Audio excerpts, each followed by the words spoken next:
dilim oh. Ulan.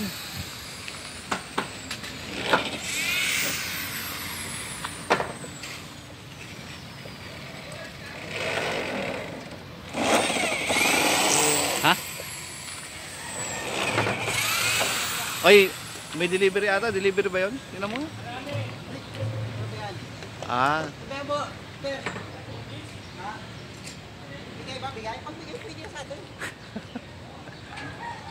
Kung libre, no? Problema, may bayad eh.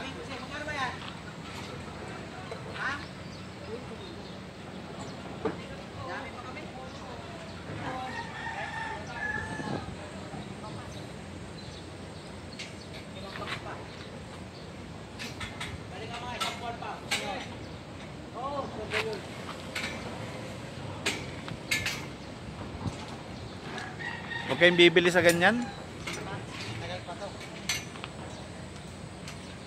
Huwag kayong bibili sa ganyan. Ano yan?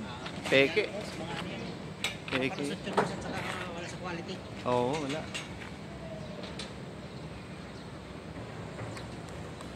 Baka pag gamit nyo, madurog.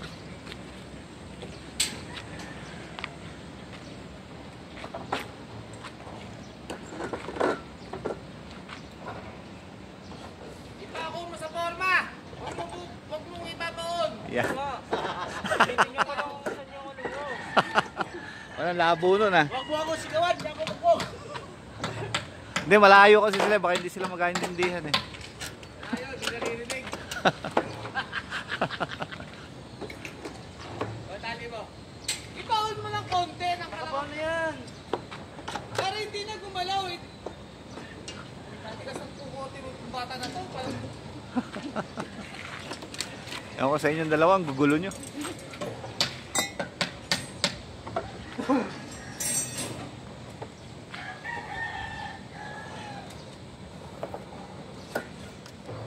Mga 10 ganyan anak ko, puta. Magkakabuo ka na, pre. Magkakabuo ka. Alam mo, ibulbul na natin. Kasi ang malapit. Ay, tigit mo hanggang sa flooring. Ay, susam.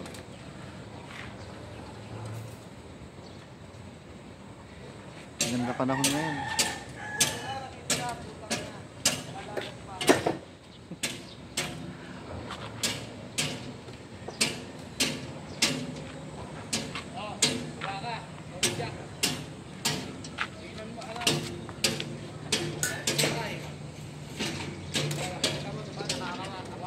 Didikit mo yan, didikit.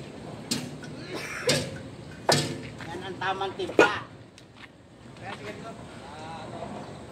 Oy, yung ano, mantiga mo.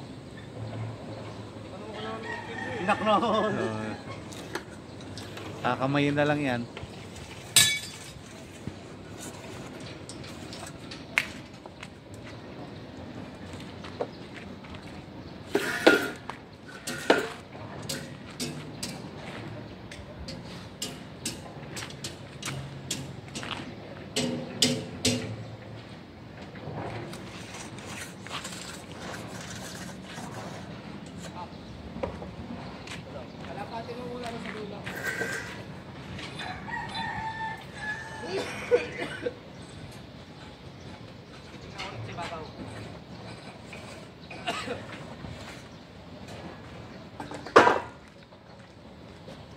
Ganyan na yung scaffolding niya, may pagkakasunod-sunod. Ganyan, boss. Madaan sa gitna para ano, or hanggang doon yan. No? Ay yung kay ano, kay Para yung naglalaro sa pasil pag madaan.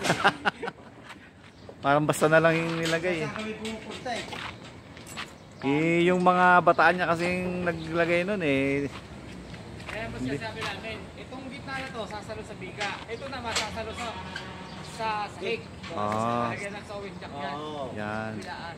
Para boss hindi masyadong Maraming ganyan, no? Doon, tinadtad ng ganyan, eh. No? Wala masyadong maraming tubod. tukod.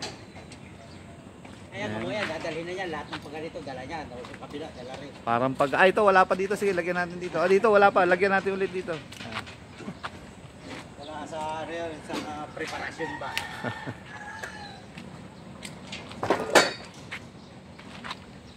Hindi kasi nabantayan ni TMS. Hindi boss, kahit kasi motor man hindi matibate. Kung marunong yung maglagay ng skapul yung mga bataan. Hindi ganun eh, no? Kaya lang, hindi eh. Sanay sa ano yun eh. Skapul din na kahoy. Kahoy lang, hindi pa siguro gumagamit ng ganyan yung mga...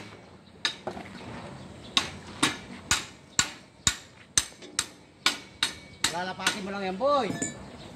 Palo ka ng palo. Layo pa nga, hindi pa nga lumalapat eh.